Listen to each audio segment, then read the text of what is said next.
사랑하는 성도 여러분, 오늘 이 시간 우리 우월하신 그리스도를 향한 절대 신앙이라고 하는 제목으로 함께 말씀을 나누기를 소망합니다. 여러분, 우리가 2025년을 살아가고 있고 벌써 2월 달이 꽤 이제 오랜 시간 거의 끝에 다가가고 있습니다.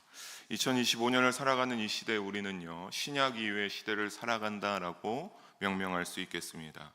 왜냐하면 구약 시대에는요, 하나님을 아버지 하나님이라고 우리가 기도할 때처럼 부르는 것처럼 부를 수가 없었습니다. 그 호칭을 아예 아버지라는 호칭을 하나님을 향하여서 쓸 수 없었습니다. 그리고 나의 하나님이라고 고백할 수도 없었습니다. 일례로 구약 성경에서 이런 표현을 찾아봐서 알려드리면요, 구약 성경에는 대부분 이런 표현으로 기록되어져 있는데 예레미야 42장 2절 한 절을 보면 이렇게 되어 있습니다. 함께 읽어볼까요? 선지자 예레미야에게 이르되 당신은 우리의 탄원을 듣고 이 남아있는 모든 자를 위하여 당신의 하나님 여호와께 기도해 주소서. 당신이 보는 것과 같이 우리는 많은 사람 중에서 남은 적은 무리이니. 여기를 보게 되면 한 무리가 예레미야 선지자에게 찾아와서 기도를 해달라고 하는데 뭐라고 합니까? 당신의 하나님에게 우리의 모든 상황을 말하고 기도해 주십시오라고 부탁하는 모습을 볼 수가 있습니다. 구약의 대부분이 이러합니다. 제사장이나 선지자들에게 찾아가서 나의 상황이 이러하니까 당신의 하나님에게 나의 이러한 상황들을 좀 기도해 주세요라고 이렇게 부탁합니다. 그러나 우리는 그렇지 않죠. 신학시대 이후 우리는 하나님을 향하여서 뭐라고 부르십니까? 여기에서 아버지지 아니라고 부르시는 분 한 분도 없으리라고 생각합니다. 늘 기도할 때, 늘 내가 어떠한 급박하게 못 이룰 때 주여 아버지라고 안 하시나요? 그렇게 외치시는 줄로 믿습니다. 그렇기 때문에 우리가 신약시대 이유를 살아간다라고 명명할 수 있는 겁니다. 이런 일이 그렇다면 여러분, 가능해진 이유는 어디에 있을까요? 오직 예수님 때문임을 잊지 마시기 바랍니다. 여러분, 우리가 예수님 때문에 하나님을 아버지라 부를 수 있게 되었어요. 예수님께서는 모든 공생의 사역을 마치시고 하늘로 올라가시기 전에 요한복음 14장 26절을 보게 되면요, 남은 제자들을 위하여서 누구를 보냅니까? 보혜사 곧 아버지께서 내 이름으로 보내실 성령. 예수님께서 남은 제자들이 너무나 연약하고 부족함을 보게 되니까 얘네가 괜찮을까 싶어서 누구의 이름으로요? 예수님의 이름으로 하나님 아버지에게 직접 요청한 겁니다. 하나님, 나의 이러한 제자들이 아직 연약한데 나는 하나님 곁으로 올라가야 되니까 보혜사 성령님을 보내주십시오라고 예수님이 요청합니다. 우리가 이러한 것들을 통해서 어떤 일이 있기에 우리가 하나님을 아버지라 부를 수 있느냐? 로마서 8장 16절에 보면요, 이 보혜사 성령님이 우리에게 내주하면서 역사하심으로 사도 바울이 뭐라고 말합니까? 성령이 친히 우리 영과 더불어 우리의 영혼 가운데 성령님이 내주하시면서 그 내주하시는 성령을 통해서 우리가 어떻게 된다? 하나님의 자녀인 것을 우리가 증언한다라고 말하고 있습니다. 즉 여러분, 사실 성령님은요, 여러분에게 절대적으로 필요한 귀한 성령입니다. 왜 그렇습니까? 여러분, 여러분의 가운데 믿음으로 성령이 없으면 이 말씀대로 우리가 하나님의 자녀라고 성령이 친히 증언해 주지 않기 때문입니다. 오늘 우리가 하나님을 아버지라 부를 수 있는 것도, 영일교회 공동체가 여기에 이제 세워진 것도 결국에는 다 우리가 무엇 때문에 그런 겁니까? 오직 예수님 한 분 때문에 이렇게 되었음을 믿어 의심치 않습니다. 또 여러분의 오랜 기간 영일교회 성도님들을 살아온 모든 성도님들의 삶 속에서도 이러한 고백이 차고 넘칠 줄로 믿습니다. 골로새 교회도 여러분 이런 은혜의 과정으로 세워진 공동체입니다. 오늘 골로새를 쓸 저자는 사도 바울인데, 사실 사도 바울은 이 골로새 교회를 직접 찾아가지는 한 번도 못했습니다. 찾아간 적은 없고 바울이 에베소에서 사역을 할 적에 그 파급력이 굉장했습니다. 엄청났는데 한 가지 말씀을 보면 사도행전 19장 10절을 볼까요? 거기에 되면 뭐라고 합니까? 아시아에 사는 자는 유대인이나 헬라인이나 다 주의 말씀을 듣더라. 사도 바울의 모든 그 하나 예수님에 관한 말씀과 복음을 할 때마다 아시아에 사는 어떤 사람도 그 말씀을 듣지 아니할 수가 없었습니다. 그리고 그 말씀을 듣고 예수님의 복음을 들려줬는데, 이 복음을 들은 사람 중에 누가요? 에바브라라고 하는 바울의 신실한 동역자가 복음을 듣고 골로새 교회에 가서 골로새 교회를 개척하여 시작하게 됩니다. 그것이 골로새 교회의 시작점입니다. 당시 골로새 교회는요, 근데 그 성도들이 유대인들과 이방인들이 함께 이렇게 혼합되어져서 예배드렸습니다. 그 이유를 우리가 조금 사진을 보면서 보면 알 수 있는데, 골로새 교회 위치는 앞에 보는 사진과 같이 저 지중해와 가깝고 모든 나라의 그 정 가운데에 있었습니다. 그러니까 이 골로새 교회의 위치, 이 골로새 지역은 어떠했냐? 저 소아시아 지역의 동서교통의 요지가 되는 위치에 있었습니다. 자연스럽게 동서문물의 교류 장소였고, 일찍이 그래서 어떠했냐면 동서방의 다양한 사상들과 각종 여러 가지 종교 사상들이 이 골로새에 막 이렇게 이 지역에 유행하게 됐습니다. 왜냐하면 많은 사람들이 이제 들어가다 보니까 뭐 이게 좋다더라 어떤 게 하면서 그 교류가 활발하니까 이 지역에 이런 많은 것들이 이제 했는데, 사실 이런 것들은 좋은 점만 있는 것은 아니죠. 우리 믿는 사람들의 입장에서 보면요, 여러분, 많은 문화적 교류가 있고 이랬으니까 어땠냐? 수많은 이방 신상들의 유입과 그 지역에 토착화된 각종 우상과 미신이 숭배되고 있는 중이었습니다.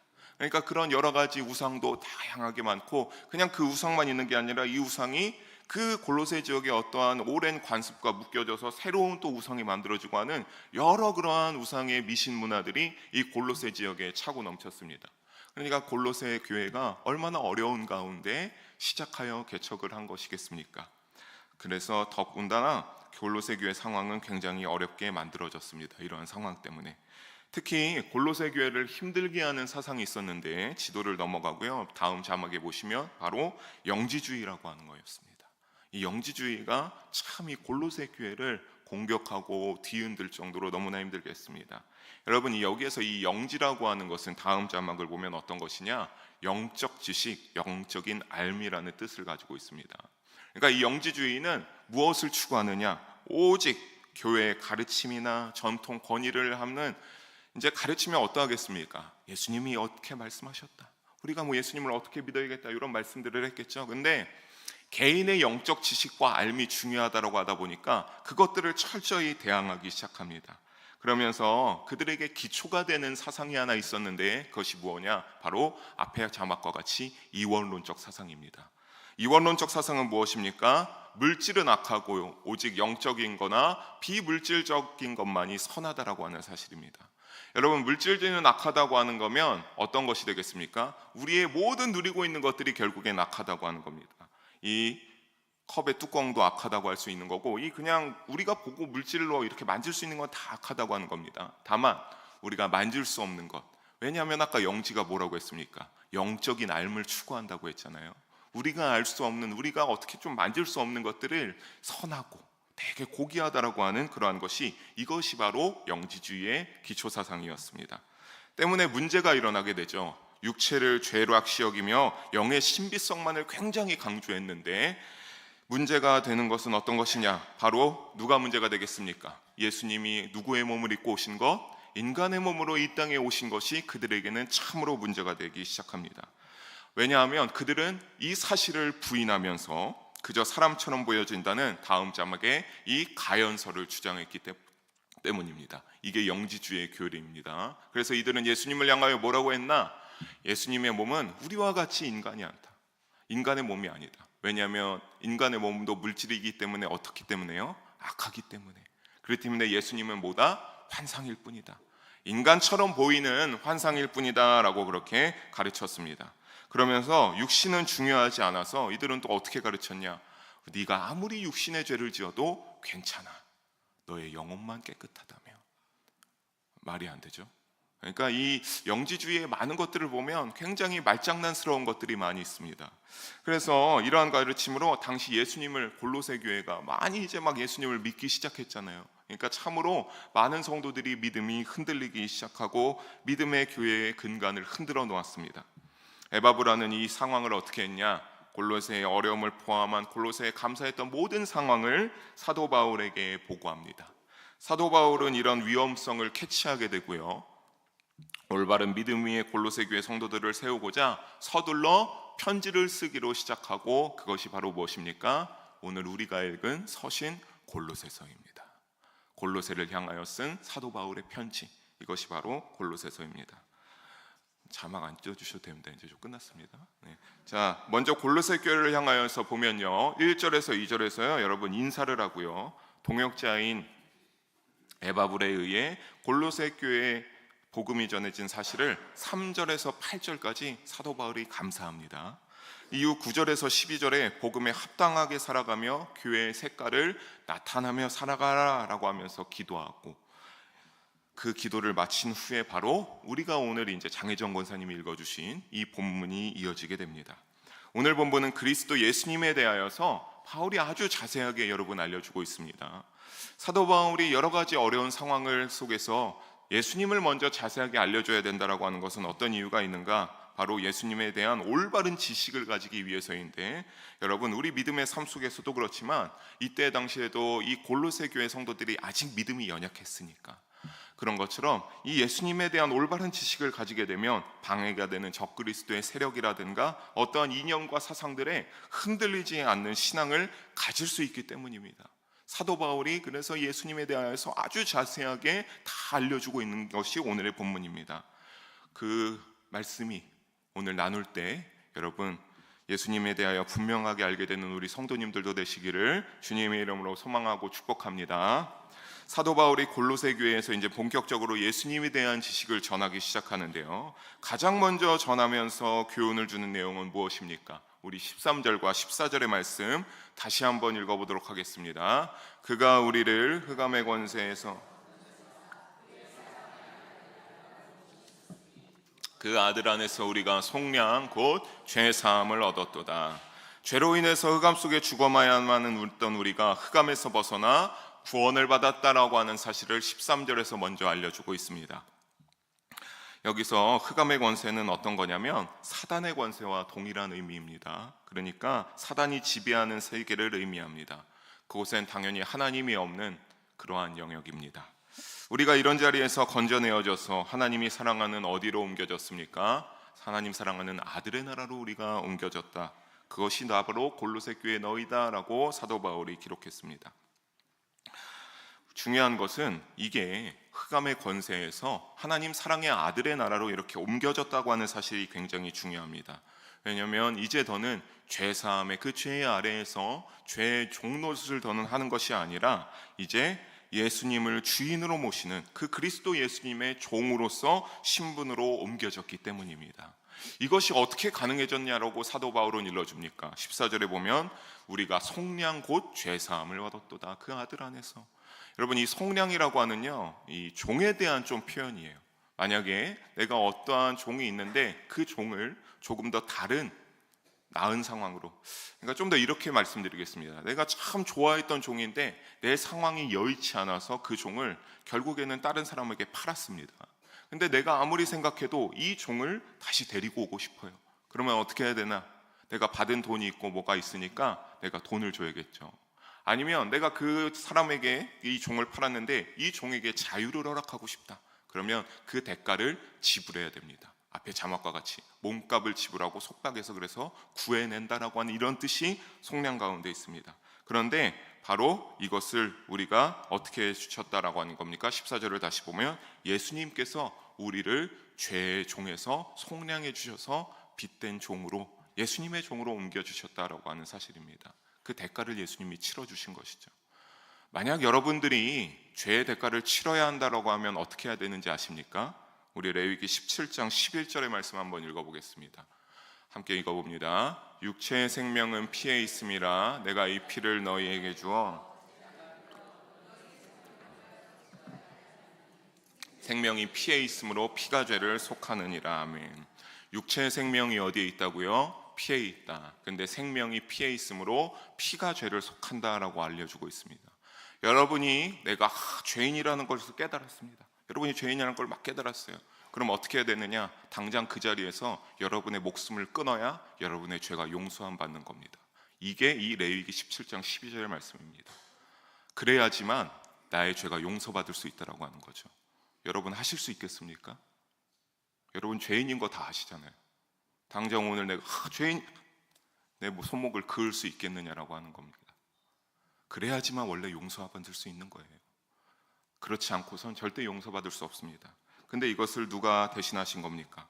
이 엄청난 대가를 우리 대신 예수님이 져주신 겁니다. 그래서 우리가 우리의 목숨으로 용서받아야 되는 것을 무마될 수 있었던 것을 여러분 잊지 말아야 됩니다. 그러므로 우리는 어떻게 됐습니까? 오직 예수님이 유일한 구원자가 되어주심을 믿음으로 고백하며 살아가는 우리 영일교회 성도님들의 신앙생활이 되기를 주님의 이름으로 축복합니다. 다음으로 15절과 17절까지 함께 읽어보도록 하겠습니다. 그는 보이지 아니하는 하나님의 형상이시오 모든 피조물보다 먼저 나신 이시니 만물이 그에게서 창조되되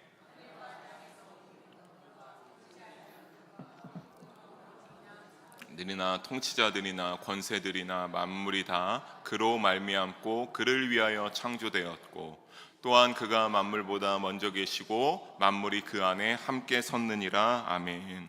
15절을 다시 볼까요? 예수님은 뭐라고 합니까? 하나님의 형상이다. 그리고 모든 피조물보다 먼저 나신 분이기에 16절을 이어서 보면 만물의 모든 것을 이제 세세하게 연구하고 있습니다. 그런데 우리가 여러분, 제가 이 16절에서 색깔로 표시했는데 저 색깔만 잘 보십시오. 뭐라고 하고 있습니까? 그에게서 창조되되 그로 말미암고 그를 위하여 창조되었고, 중간에 수많은 것들이 열거되어 있습니다. 하지만 결국엔 그 모든 것들이 뭐라고 하는 겁니까? 예수님에게서 창조되어야 돼.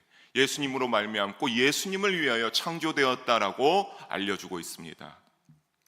그렇기에 17절 말씀대로 예수님은 만물보다 먼저 계시고 모든 세상의 만물들은 하나님께서 예수님을 위하여서, 하나님이 예수님과 함께 창조하였으니까 어떤 겁니까? 만물은 예수님 안에서 함께 설 수 있습니다. 즉 우리 주 만물은 하나님의 형상이신 예수님을 위하여 창조되었다고 오늘 이 말씀에서 사도 바울은 골로새 교회 성도들을 향하여서 말하고 알려주고 있습니다. 사도 바울이 이를 말하는 것은 왜냐하면요, 아까 말씀드렸죠, 당시 영향이 그 영지주의의 영향, 그 이원론적 부분, 뭐라고 말씀드렸습니까? 영은 어떻다? 영은 까먹었다. 영은 선하다. 영은 선하다. 물질은 악하다. 여러분, 딱 두 가지 이원론적 부분입니다. 영은 어떻다? 영은 선하다. 물질은 어떻다? 물질은 악하다라고 하는 것에 반박하기 위해서입니다. 이 영향으로 골로새 교회는 예수님을 단지 하나님이 창조하신 천사의 하나로 생각하면서 어떠한 일이 나타나게 되었냐? 천사를, 더 많은 천사를 막 경배하기 시작하는 겁니다. 천사에게 예배드리고 기도하기 시작하는 잘못된 믿음의 신앙의 행위들이 나타나기 시작했습니다. 우주 만물, 보이는 것과 보이지 않는 모든 것을 예수님을 위해서 창조했다고 했죠. 보이는 것은 어떤 겁니까, 여러분? 여러분이 저를 보듯이, 이 마이크를 보고 여러 가지 내 손을 보듯이 보이는 것은 어떤 겁니까? 물질이라게 세계에 존재하는 인류를 포함한 모든 피조물, 땅에 있는 생물체, 우주의 별과 행성들까지입니다. 그것들이 다 어떻습니까? 보이는 것들, 그것에 해당되죠. 보이지 않는 것은 물질 세계에 존재하지 않는 것들로 아까 말했죠. 주관들, 정사들, 권세들, 거기에 보이지 않는 천사들까지 포함합니다.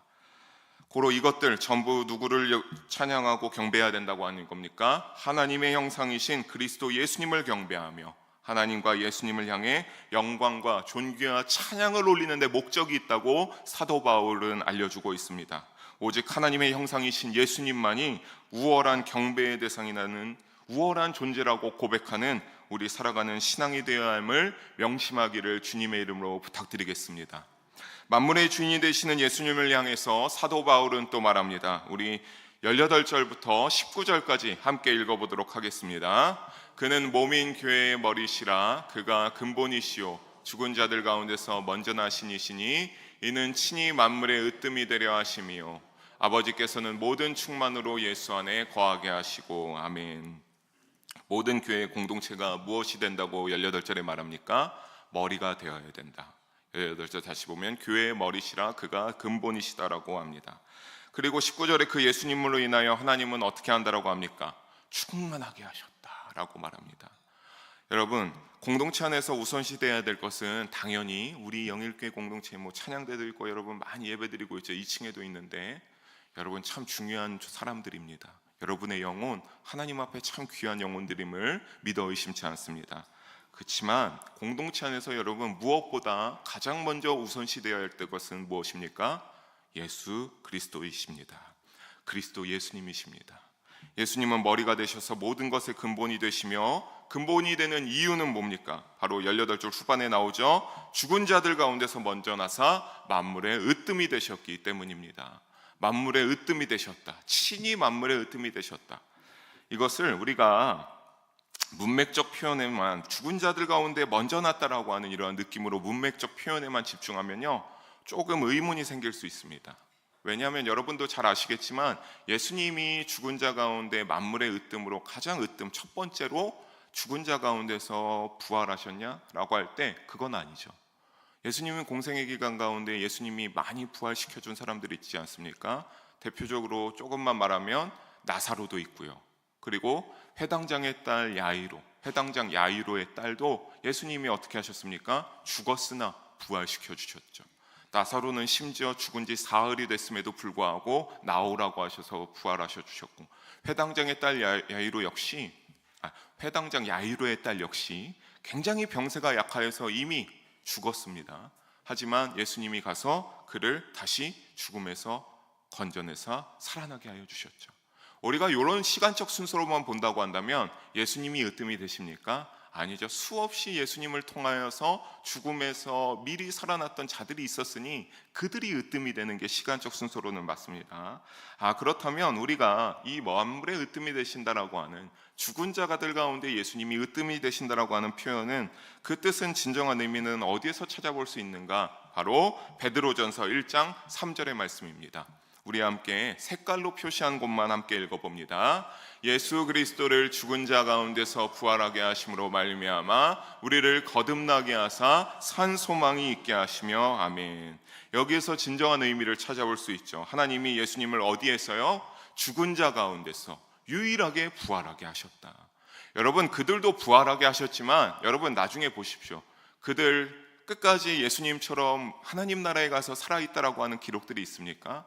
그들 분명히 다시 살아난 놀라운 감격과 함께 예수님을 향한 믿음을 가지고 살다가 그 삶의 끝이 마무리가 됐을 겁니다.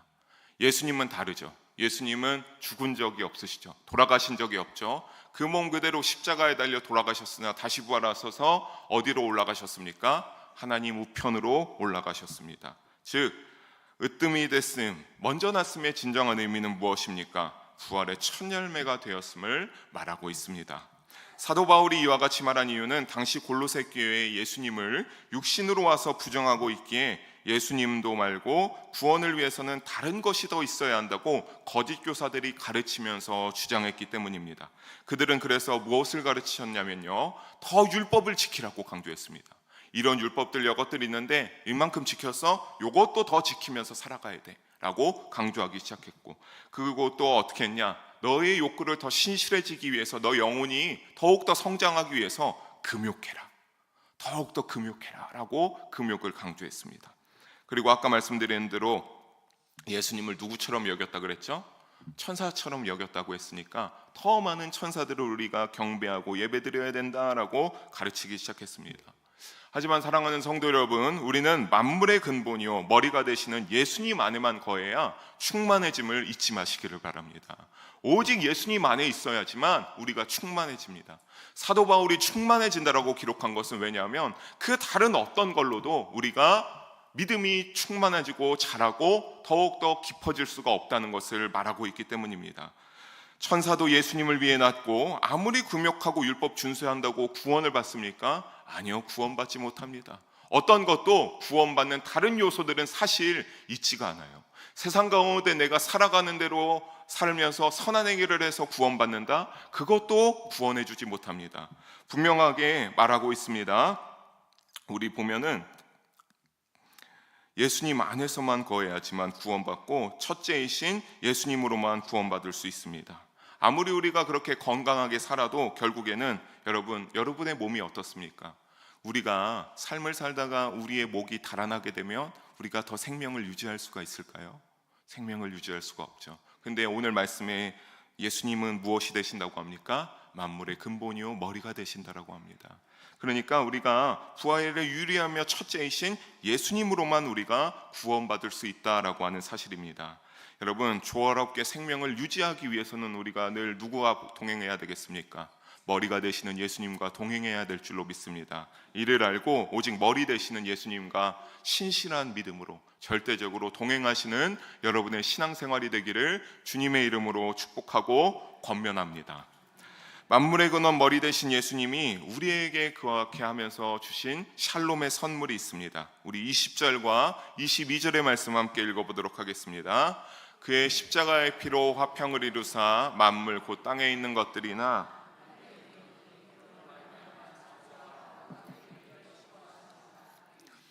전에 악한 행실로 멀리 떠나 마음으로 원수가 되었던 너희를 이제는 그의 육체의 죽음으로 말미암아 화목하게 하사 너희를 거룩하고 흠없고 책망할 것이 없는 자로 그 앞에 세우고자 하셨으니 아멘.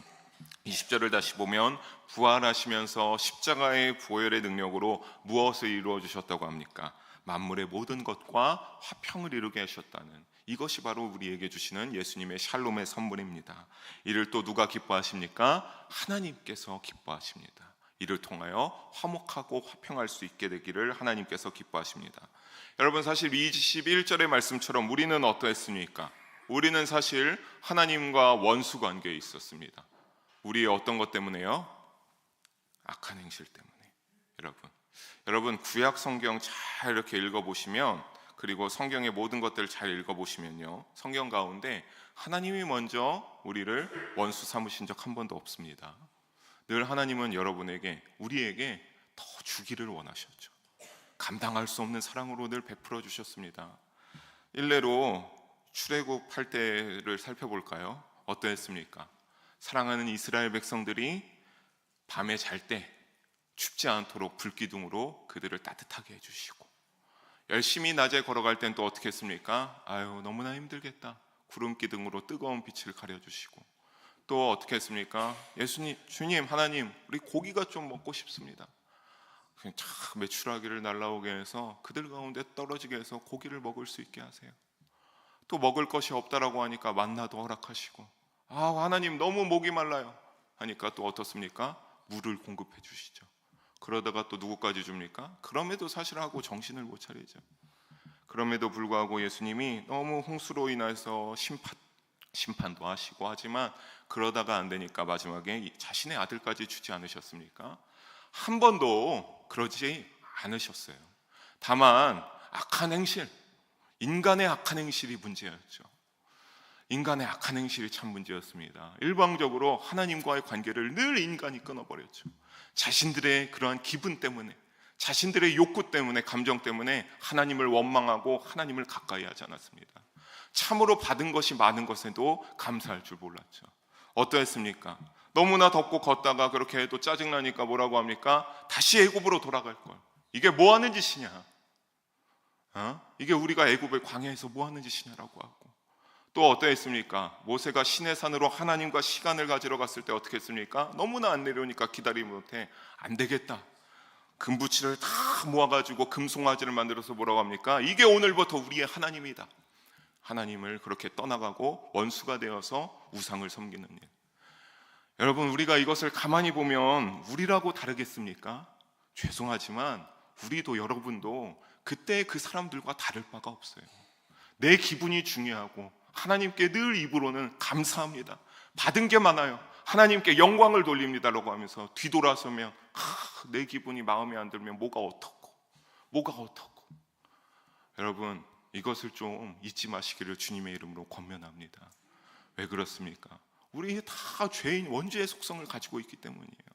언제든지 우리가 어떤 것을 떠나면 나도 모르게, 사실 알아서 하는 게 아니죠, 그냥 나도 모르게 가지고 있으니까 이 원죄의 속성이 올라오게 됩니다.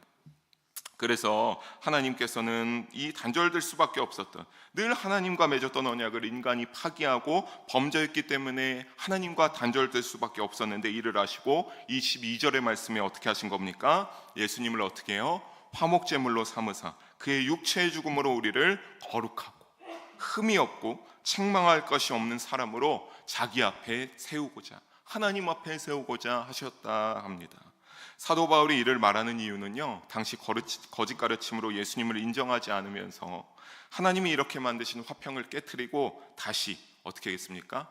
예수님은 아니다, 예수님은 잘못됐다, 예수님을 믿을 필요가 없다, 너희가 더욱더 예수님은 천사일 뿐이니까, 형상일 뿐이니까 너희가 다르게 살아야 된다라고 가르치면서 하나님이 만들어 오신 그 화평을 깨트리려고 했기 때문입니다. 우리는 알지 않아요. 예수님으로만 우리가 구원받을 수가 있습니다. 그 거짓 세력들은 잘못된 거죠. 사도행전 4장 12절에 말하고 있습니다. 우리 사도행전 4장 12절 함께 읽어봅니다. 다른 이로서는 구원을 받을 수 없나니 없음이라 하였더라. 아멘. 다른 이로서는 뭐를 받을 수 없습니까? 구원을 받을 수가 없습니다. 구원받을 다른 이름을 아무것도 알려주신 일이 없죠.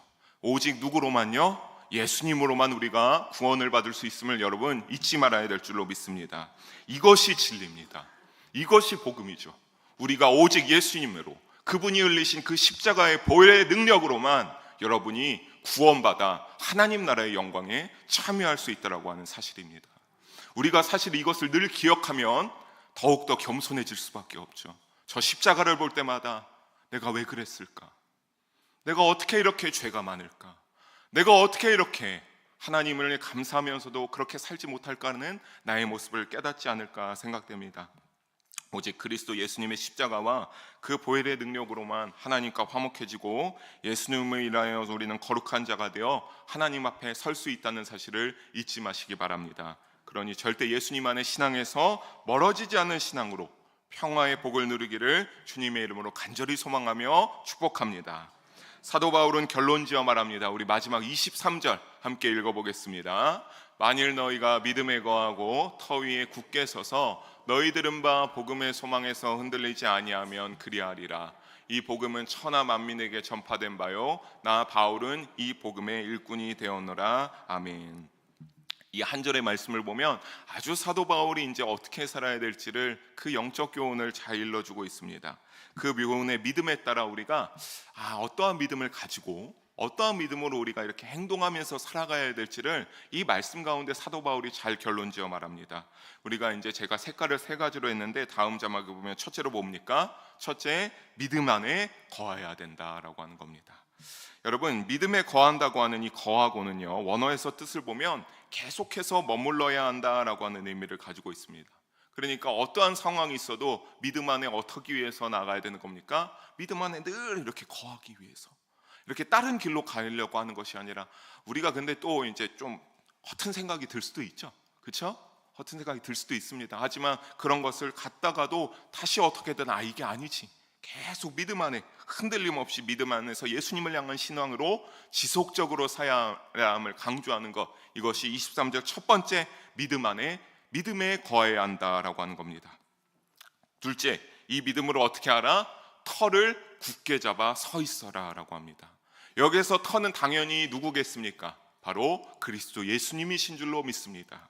우리의 터는 지금까지 계속 말한, 사도 바울이 지금부터 쭉 말한 그 우월하신 그리스도 예수님을 의미하고 있습니다. 여러분, 믿음의 반석이신 예수님의 터를 떠나지 맙시다. 오직 여러분의 믿음으로 예수님의 반석 위에서, 십자가의 그 위에서 믿음으로 살아가기를 간절히 권면합니다. 셋째는 뭡니까? 이 확고히 세워진 복음의 소망 안에서 어떻게 하라? 흔들리지 말라. 여러분, 흔들리지 말아야 됩니다. 절대 흔들리면 안 됩니다.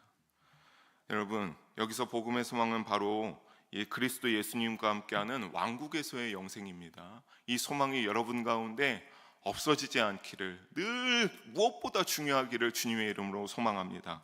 이 영생의 소망을 굳게 붙잡아야 한다는 겁니다.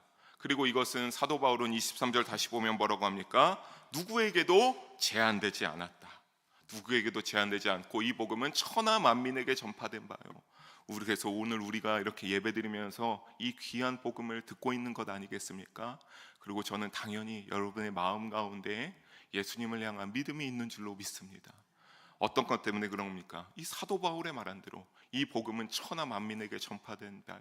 이때부터 시작한 복음이 우리에게까지 전달되었기에 우리가 예수님을 믿고 하나님을 사랑하며 이날 안식하며 성일에 하나님께 영일교회에서 예배드리고 있습니다. 우리가 그러니까 이것을 굳게 붙잡고 흔들리지 않기를 바랍니다.